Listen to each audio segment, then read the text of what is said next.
Boss, so napalitan na natin ang bagong relay din, tsaka bagong battery. Hindi na siya na-start ng kanya. Ayan, oh. Okay na yung neutral light. Start na natin. Boss, one click.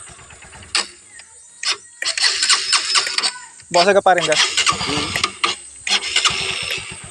Ayan, oh. Ganda lang under, oh. I-reading ko lang pare, ha. I-reading ko yung battery. Oh, okay pa yung regulator niya. Baka katama din eh. Yan, naka-replace system ko pagka mga battery. 13.1, sirin nyo doon mga pare ko. Yung natas, gilaksan mo na sila.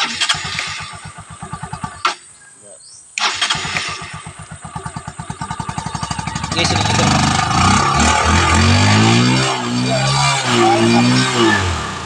Ang taas naman. 13.3. Okay. Oh, naging difference siya, battery, nag-shorted, tsaka yung relay niya, kaya naman nasira yung battery kasi gawa ng starter relay. Dumikit na. Kaya yung battery niya sira, yan. Buti din nasira yung regulator. Akala ko regulator kanina. Okay na yan, goods na.